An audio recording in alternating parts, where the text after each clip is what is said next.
JJ Redick shows an intelligent and a goofy side over at Memphis. We'll check in on both USC and UCLA for spring football.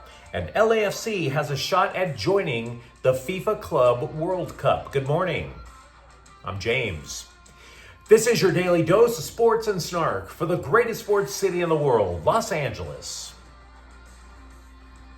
This is the Faithful Angelenos Morning Report.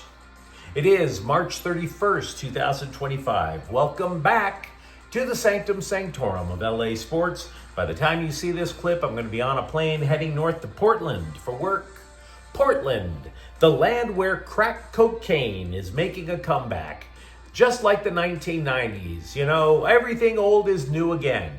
Except for the Trailblazers. They're never coming back. That'll never happen. But crack cocaine, oh yes. Very popular up north. But if you like being in the know about LA sports, meanwhile, clickety-clack the like button.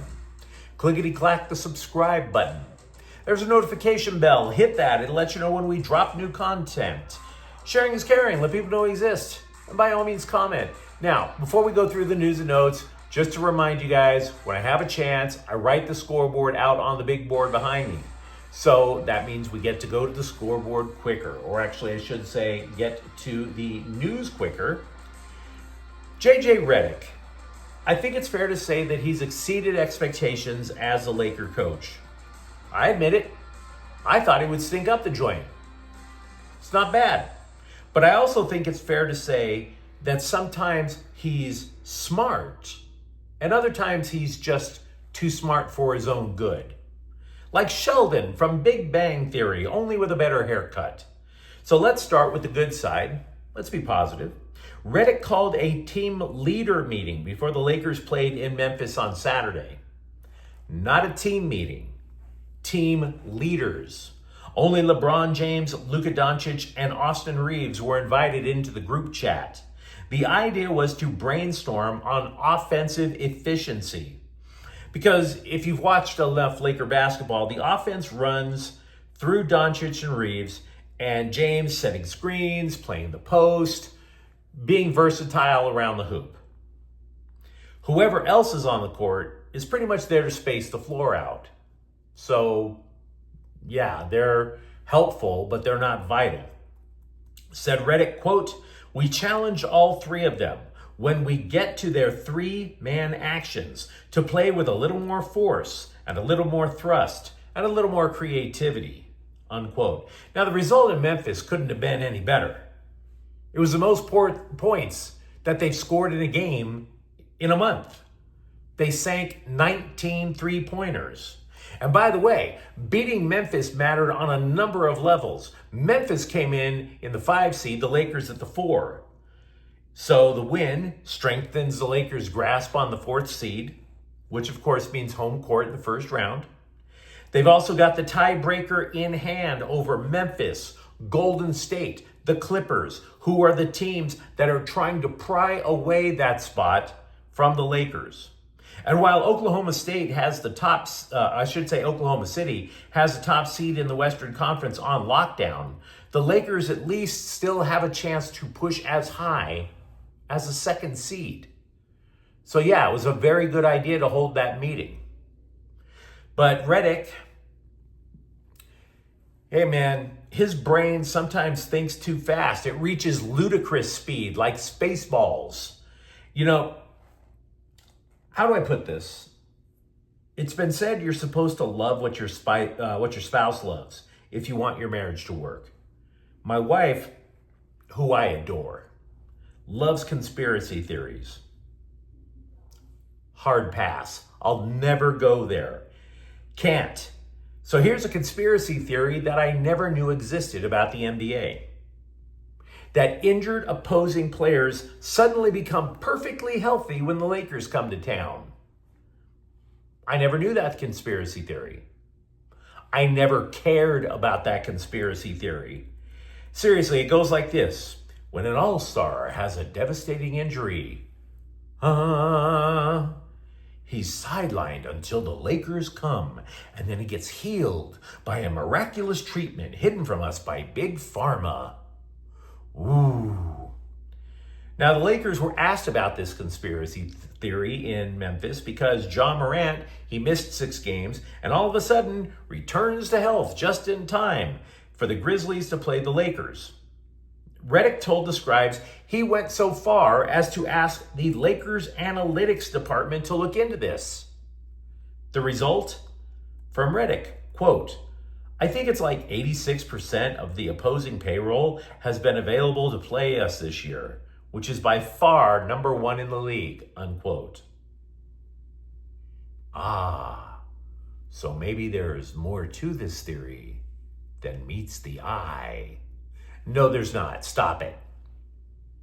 Stop it. Everybody wants to get up for the glamour franchise of the NBA. Stop it. It's Los Angeles, it's star power, it's LeBron James. Before it was LeBron James, it was Shaq and Kobe. Before then, etc., etc. Everybody always circles the Lakers games on their calendar. Stop it. It's not a conspiracy. Meanwhile, over at Heritage Hall, access to USC spring football is extremely limited. So take this update with skepticism. Lincoln Riley said freshman defensive lineman Jakeem Stewart, who only played in 12 high school games, he said this, quote, "There's no doubt he's going to have an opportunity to help. It'll just be about his progress out here," unquote. Of course, he means his progress in practice. The Trojans did beef up the defensive front, but they're going to need all the help they can get, considering that they recorded only 21 sacks last season. Linebacking is thin.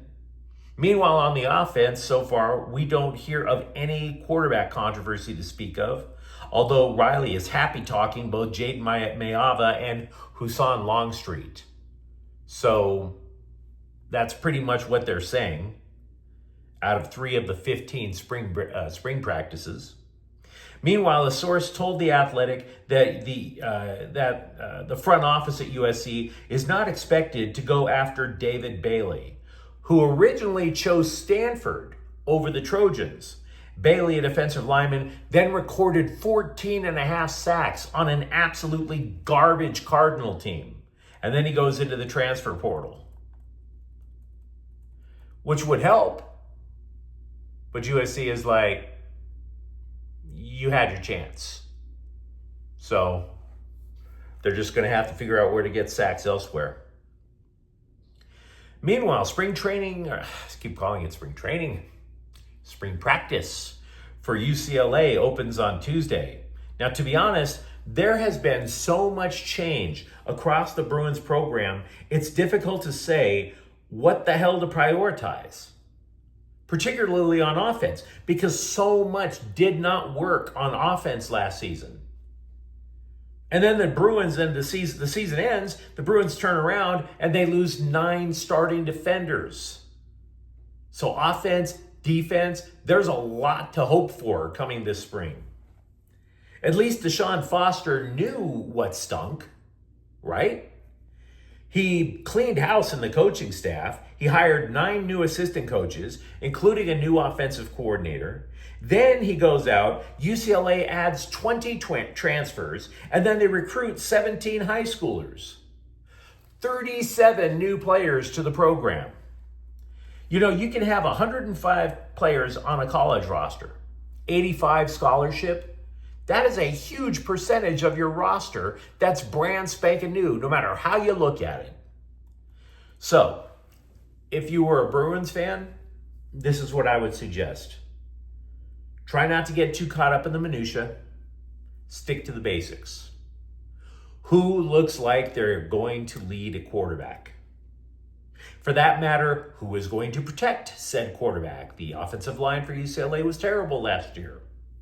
And then, of course, because they lost 9 starting defensive players, I would suggest who is going to get to the opposing quarterback. You answer those 3 questions for if you're UCLA, and you should feel pretty good going into summer.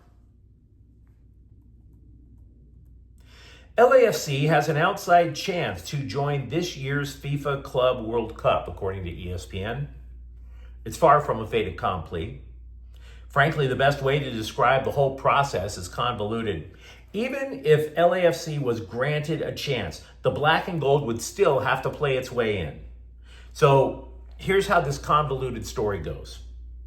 Club León, a team that defeated LAFC for the CONCACAF Champions Cup 2 years ago, they were disqualified from the Club World Cup because the team owner also owns another team in this Club World Cup.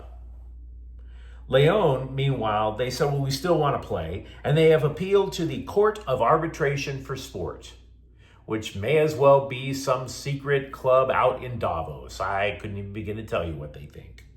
That hearing for León will be heard April 23rd. Now, should León lose their appeal, FIFA would give LAFC a shot at joining. Why? Well, because they were the team that lost to León in CONCACAF Champions Cup in 2023. But to do so, LAFC would still have to play their way in. They would have to turn around and defeat Club America, a Liga MX power. Should all that happen, the Club World Cup opens in June. If you watched the rapid recap on Saturday night, it's pretty much where I vent my spleen over Galaxy losses, which is coming far too frequently for my comfort.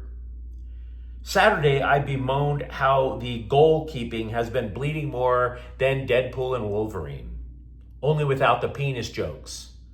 There is no comic relief when you're watching Galaxy soccer this year. And Greg Vanney admitted as much after LA conceded twice in the final 20 minutes to lose to Orlando City. He added that John McCarthy and Novak Mikovic or somebody needs to step up and take control of the damn job. Quote, it certainly could be if they both want to keep leaving the door for one another. I hope not. Somebody needs to take ownership of it and be the guy.